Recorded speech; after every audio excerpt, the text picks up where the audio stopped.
ये देश सबका है, मगर आप कह रहे हैं कि भारत को खुदा मानो। मैं कैसे मानूंगा बताओ?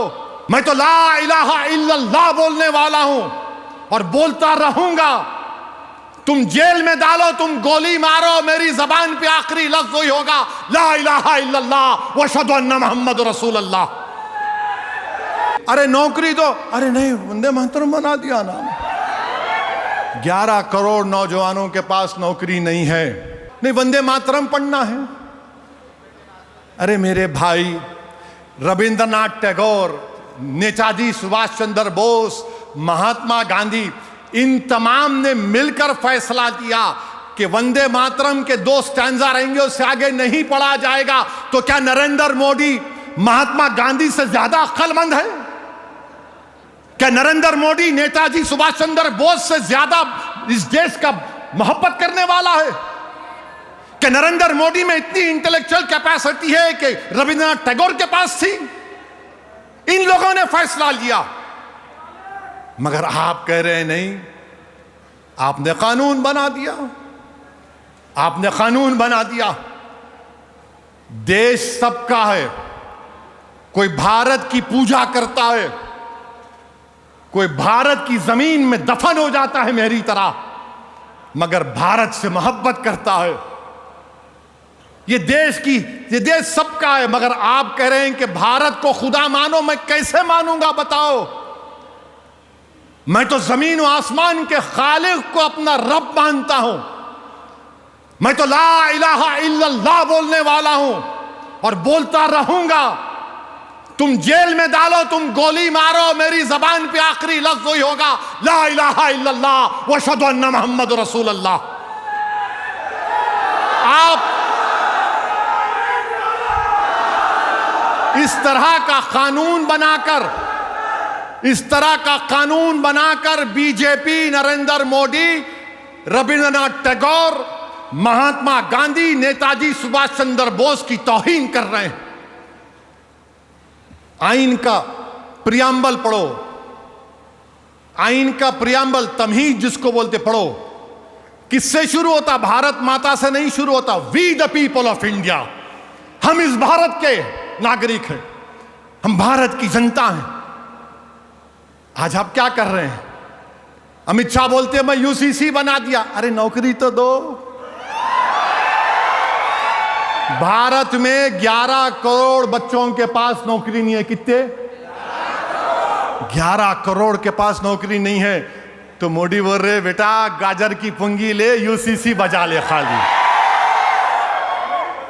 खाली यूसीसी ले ले। अरे नौकरी दो, अरे नहीं, वंदे मातरम बना दिया ना। 11 करोड़ नौजवानों के पास नौकरी नहीं है। भारत के प्रधानमंत्री नागपुर में आराम से बैठने वाले आरएसएस के लोगों, याद रखो, जनता रोड पर निकल कर आ रही है, आवाम रोड पर निकल कर आ रही है, नौजवान रोड पर निकल कर आ गया। तो फिर अगर वो यही समझ रहे हैं कि पार्लियामेंट कुछ काम का नहीं रहेगा, पार्लियामेंट में आप काम नहीं करेंगे क्योंकि मोदी सरकार पार्लियामेंट को काम करने नहीं देती, तो भारत की 50% आबादी 25 साल से कम उम्र बच्चों पर मुश्तमिल है। ये हमारे लिए एक बहुत बड़ी ताकत भी है। पूरी दुनिया में डेमोग्राफिक डिविडेंड बोलते हैं अंग्रेजी में, किसी के पास नहीं, हमारे पास है। मगर मोदी क्या बोल रहे? तू गौ रक्षक बन जा, बकरीद आई तो तू गबड़ शुरू कर दे, कोई दाढ़ी वाला मिला तो दाढ़ी पकड़ ले, हिजाब वाली बच्ची मिली उसका वीडियो बना ले। अच्छा, अब तो बोल रहे मच्छी भी नहीं खाना। अब ये मच्छी नहीं खाना, मच्छी भी नहीं खाना कहते, नहीं खाना। मगर सूरत में, गुजरात में एक मच्छी की मार्केट बनी। ये कुदरत का निजाम देखो आप। वहां क्या बोल दिए? अब मच्छी की मार्केट 3 करोड़ मोदी दिए, 3 करोड़ गुजरात सरकार दी, 6 करोड़ बन गई। मार्केट वालों ने बोल दिया इस मार्केट का नाम हम नरेंद्र मोदी मच्छी मार्केट। नहीं, हंसने के लिए नहीं, सही है ये। उन्होंने गल डाल के हमार को पकड़े, अब उन्होंने खुद पकड़े गए। क्या क्यों बनाए भाई आप? प्रधानमंत्री मत्स्य एक स्कीम है, उसके तहत मच्छी मार्केट बनाए। अरे मैं मच्छी खाता हूं, गोश्त खाता हूं, कोई सूअर खाता, कोई नहीं खाता, आपको क्या हो रहा भाई? नहीं, ये हमारा मुबारक महीना है, बहुत अच्छा है, आप मत खाओ, आप मत खाओ, बिल्कुल मत खाओ। मगर ये कौन सी बात है कि मैं नहीं खाना? अच्छा, हैरत की बात क्या है मालूम आपको?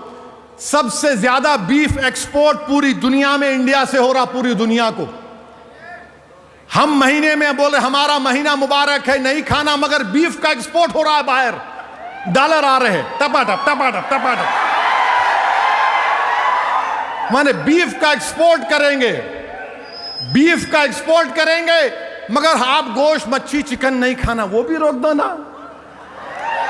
अच्छा, वो नहीं करते तो रमजान के 30 दिन आ रहे, प्लीज हमारी भी राज रख लो आप। जितने ये कुत्ते के पेशाब की दुकानें हैं जहां पर शराब बिकती है, इसको 30 दिन बंद कर दो आप। अच्छा, 30 दिन नहीं करते, आखिरी अशरा में बंद कर दो, फिर जैसा शैतान रिलीज होता तुम भी शुरू कर दो। नहीं नहीं नहीं, अम्मा वो कैसा करना, 6 बजते की टानिक होना इनको, नहीं तो दीवाने हो जाते हैं इन्हों।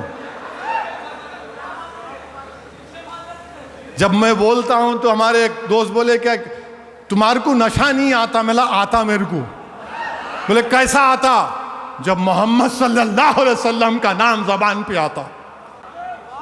मेरे अजीज दोस्तों और बुजुर्गों, ये अजीब मुल्क का हाल करके रख रहे हैं, मगर इंशाअल्लाह ताला अल्लाह ने चाहा तो अनकरीब में ये जुल्म का खात्मा होगा।